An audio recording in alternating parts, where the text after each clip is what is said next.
wende wadzuka bwanji mmawa? Tadzuka kaini. Zikomo kwambiri. Mwina kungofotokoza kuti munakumana nawo bwanji malemu?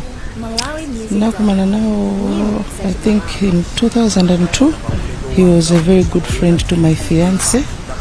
So that is how we met. We took him in the car, we picked him up, we were going to his other show with my fiance. He heard me sing and he told me I could sing, I should back his album. That's actually how my career started, because of him. So I am Wendo where I am because of him. Mwina kukamba za ma contributions and how he contributed to your musical life. Tikudziwa kuti munafotokoza kuti munkabakira maimbidwe. How did he contribute further to your musical career? There's just so much. I think in every step of my career, every step, even as a gospel artist right now, he contributed to it. If I start talking about it, it would be a lot.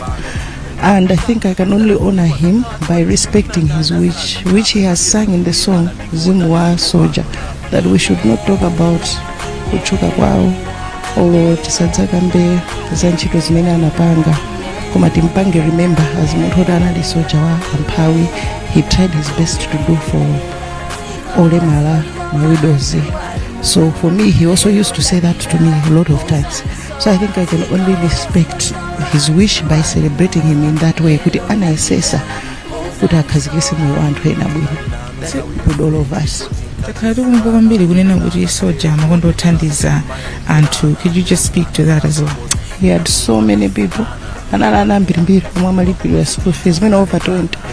There are people I know that have graduated ambiri, even konse kuno baraka kuno anali mthandizo wawo ndithu olasale mpi kuyambira even kuma 2000 iliso mwana ine anthu amazaza pa khomo panopo kaya kuti akuti kukula matenda kati kakumana ndi anthu moyenda kaona munthu amatha kungofunsa ndi kuthandiza kupanga pa doctor anthu ena ndanali munthu wokuti anazitengere wati pomwe anashokera kuti amakulumba mchimbudzi just to make something to his career.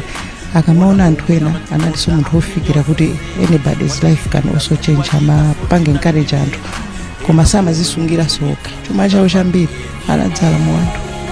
Mwina kumbali ya maimbidwe athandiza bwanji dziko la Malawi? Tikudziwa kuti unafotokoza kuti unakumana nawo kubakira mukukatenga titero kenako munabakira nyimbo kenako anakuthandizani ndithu ulendo wa maimbidwe. Koma tamvapo anthu ena ndi ena tamva kuchokera kwa Bile Kaunda, kwa Lulu, anthu osiyanasiyana athandiza bwanji makamaka nkhani ya maimbidwe mdziko muno?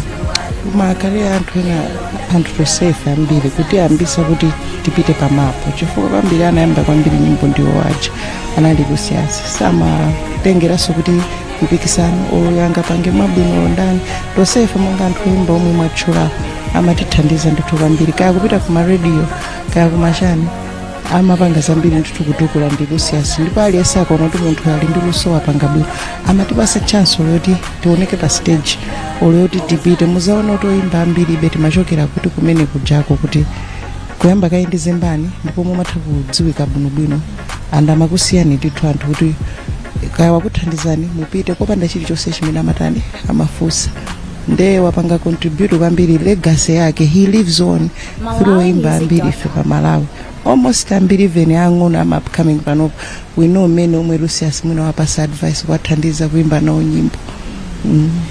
Tinaonako so ku show imene udachita organize ku BICC kumene kunabwera woimba kuchokera ku dziko lija la America, Travis Green anali komweko mpaka ndikhulupirira kuti munayitanitsa pa stage kuti nawonso mwina adzaimbe. Mwina kukumbukira kudzakumbukira bwanji? Ndizakumbukira like a father, like a brother, like a best friend that I never had, because pachina chilichonse Lucius would support. Anasiya show yake that particular day kuti abwere adzatipase support ndikutithandiza kuti zinthu ziyende mwina ndi mwina olopena zikakuvuta lokachepekedwa. Lucius was always there, so I'll remember him